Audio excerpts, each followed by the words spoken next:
what's going on guys? My name is Madison Charlton from MLC Tech, and today we have details on AMD's next generation of APUs, which are expected to go heavy on the chiplet design approach. Now the APUs that we have details of today include the Strix, Sarlak, Kraken and of course Sound Wave line of APUs. And when I saw that AMD were going to call one of their line of APUs Sound Wave, I just knew that I had to make a video about this, as one of my favourite transformers of all time is of course Sound Wave right here. So it was a sign that I just had to make a video talking about this. Sound Wave superior, Intel inferior. So sit back and relax as we take a look at AMD's next generation of APUs.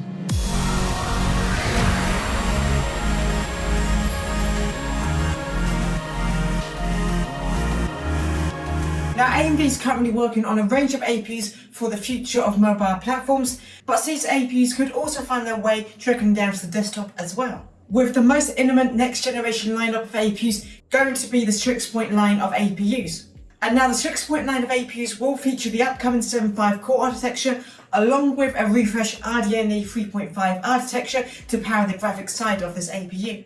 The AMD Strix Point APU will fall under the Ryzen 8050 family line of APUs, and this is also set to deliver a new NPU known as XDNA 2, which AMD commonly dubs Ryzen AI, which is set to offer 3 times improvement in AI compute performance, up to 48 TOPs. And now these APUs are also expected to replace the current Hawk Point APU line of Ryzen 8450 CPUs, and these are set to launch sometime in the second half of 2024. Though I do need to make a note on the somewhat confusing name structure AMD has chosen to go with this time around, where we are getting a new generation of Zen 5 APUs, yet these APUs are still going to fit under the 8000 naming scheme, which is already filled with Zen 4 based APUs already. But following on from Strix Point, we already have details for the APUs coming out the following year as well, and that being the Kraken Point line of APUs. And this line is set to utilise the same Zen 5 cores with RDNA 3.5 GPUs.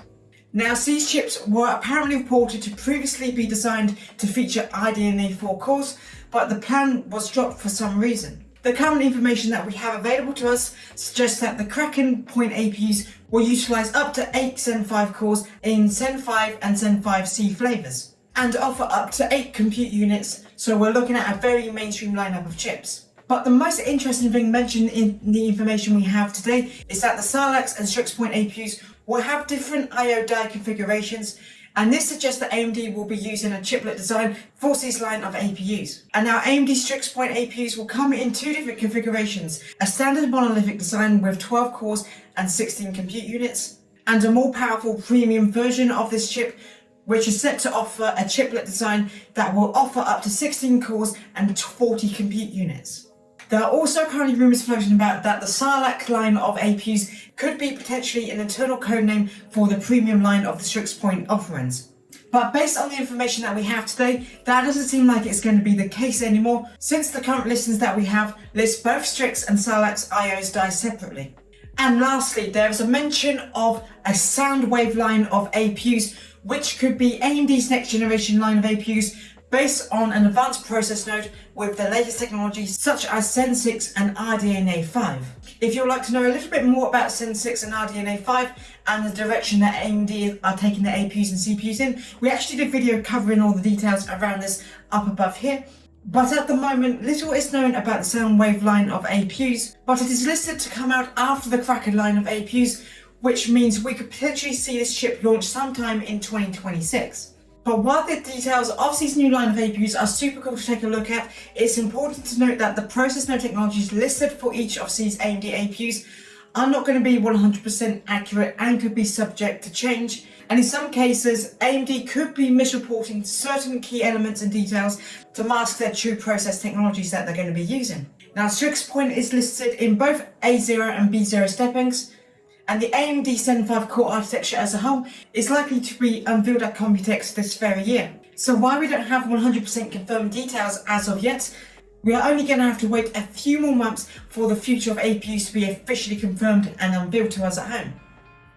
Anyway, that's going to be it for today's video. Let me know all of your thoughts and opinions around the story in the comments down below. What do you make of AMD's next generation line of APUs? And would you be excited to pick up a device with a next gen APU in your system? I know I am personally excited to get my hands on a mobile handheld gaming device featuring a Strix Point APU, as quite frankly I am holding off buying the likes of an ROG Ally of a Steam Deck, as I want to get a device with this next generation line of APUs before I bite the bullet and buy a last generation APU. Anyway, I have been Madison Charlton from MLC Tech. Thank you so much for watching today's video. If you liked it in any way, shape or form, make sure to give this video a like and maybe subscribe for more content like this in the future.